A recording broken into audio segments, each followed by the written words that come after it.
Hello, this is Greg Martin. I'm with the American Steam Railroad volunteer crew, and this is the October 2022 2100 update. This month, our volunteers have been engaged on a variety of projects with the 2100, as well as some hands-on live steam experience.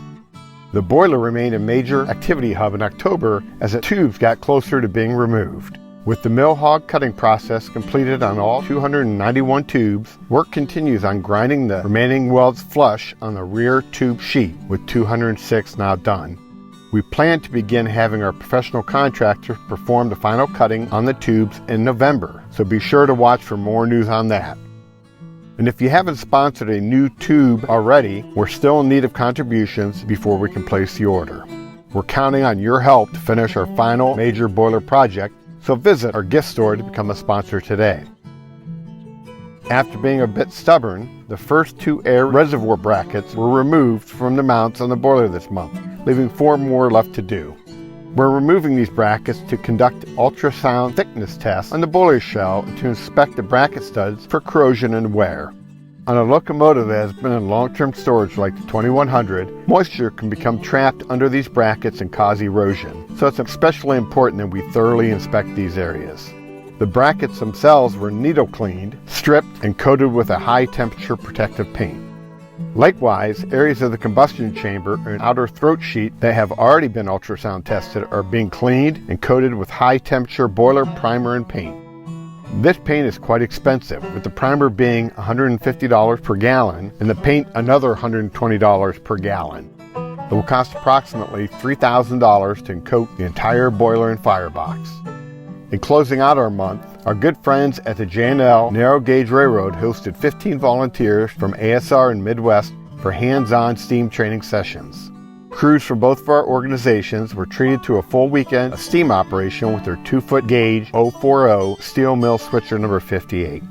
Owner Rick Rollins walked our crews through nearly every aspect of locomotive operation, from building pressure in the morning to dropping the fire in the evening.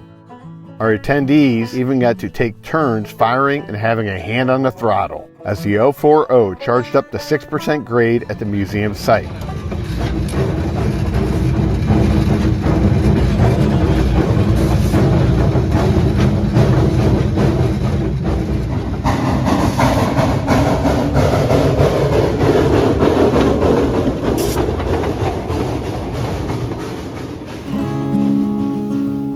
We'd like to give a big thank you to Rick Rollins and the volunteers of the J&L Narrow Gauge for affording us this fantastic learning experience.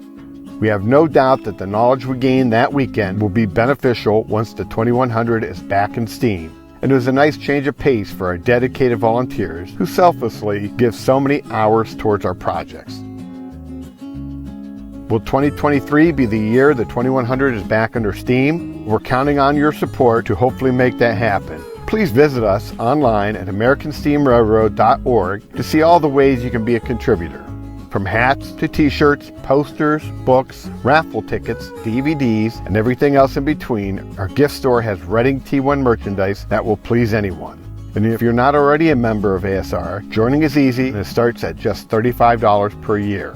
Members of all levels get a copy of our quarterly newsletter with expanded 2100 content, as well as notices of events and other news, and the opportunity to work on a 2100 herself as a volunteer.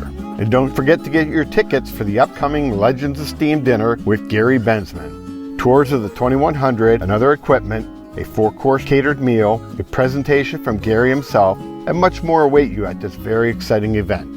Seating is limited, so don't delay. Get your tickets today.